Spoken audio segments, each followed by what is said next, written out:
Displacement reaction, uses of metals and non-metals. Reaction. Displacement reaction, it is a chemical reaction in which more reactive metal can replace less reactive metal from its compound.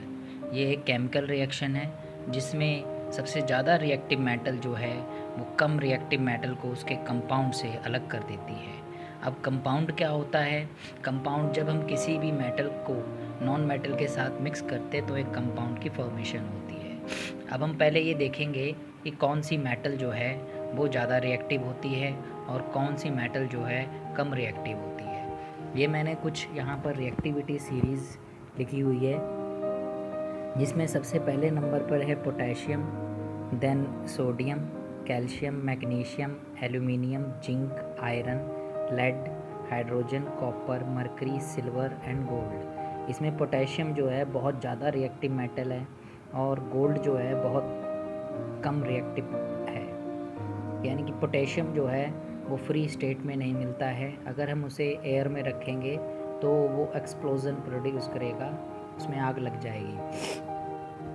इसी reactivity series से हम जान सकते हैं कि कौन सा सबसे ज़्यादा रिएक्टिव है और कौन किसको रिप्लेस कर सकता है।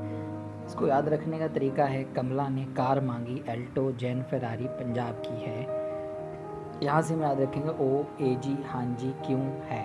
इस तरह से हम रिएक्टिविटी सीरीज़ को याद रख सकते हैं। इस रिएक्टिविटी सीरीज़ में के जो है पोटेशियम ज़्यादा रिएक्टिव आता है, आपको पता है।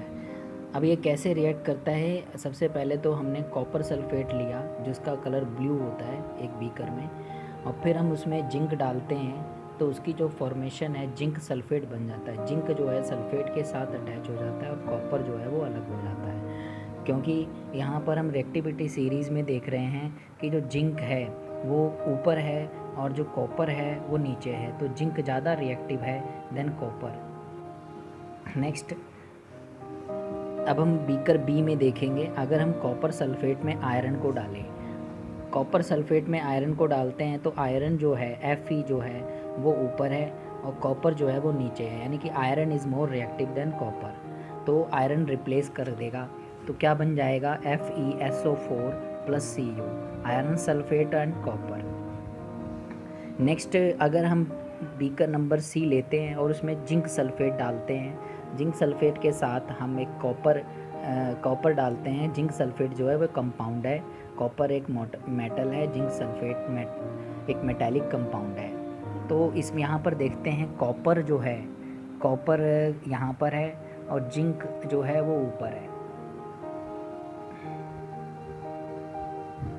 तो यहाँ पर रिएक्शन जो होगी वो पॉसिबल नहीं होगी। क्यों? क्योंकि कॉपर जो है वो लेस रिएक्टिव है देन जिंक। ठीक है, इसी तरह से अगर हम आयरन सल्फेट लेते हैं और कॉपर उसमें डालते हैं तो इसमें देखो आयरन आपका यहाँ पर है और कॉपर नीचे है, तो कॉपर जो है वो लेस रिएक्टिव हुआ देन आयरन, तो ये इसको रिप्लेस नहीं कर पाएगा। तो इस तरह से बीकर ई में भी ऐसा ही है। जिंक सल्फेट जो है उसमें हम आयरन का यूज़ करते हैं, तो जिंक सल्फेट, जिंक देखो यहाँ पर है और आयरन जो है उसके नीचे है, यानी कि आयरन लेस रिएक्टिव है देन जिंक से, तो आयरन जिंक को रिप्लेस नहीं कर पाएगा। Next is uses of metals. Metals के बहुत सारे यूज़ हैं, जैसा कि हम जानते हैं इसका मशीनरी पार्ट्स में यूज़ किया जाता है। आयरन की मशीन्स बनाई जाती हैं, क्रेन्स होती हैं, और भी हैंडल भी आयरन के बनाए जाते हैं, विंडो के हैंडल, डोर के हैंडल। ऑटोमोबाइल्स में इसका यूज़ होता है, एरोप्लेन्स में इसका यूज़ किया जाता है, train, satellites, industrial gadgets, cooking utensils में इसका यूज़ किया जाता है। Non metal is essential for our life which are living beings inhale during breathing. जैसे कि हम ऑक्सीजन इनहेल करते हैं और कार्बन डाइऑक्साइड गैस बाहर निकालते हैं, ऑक्सीजन जो है वो एक नॉन मेटल है। Non metals used in fertilizers to enhance the growth of plants. ये फर्टिलाइज़र के तौर पे भी नॉन मेटल्स यूज़ करते हैं, क्योंकि जैसा कि हम जानते हैं कि नाइट्रोजन, फास्फोरस, पोटाशियम ये सभी इनऑर्गेनिक फर्टिलाइज़र हैं जो कि प्लांट्स को न्यूट्रिएंट्स प्रोवाइड करते हैं। Non metals use in water purification process.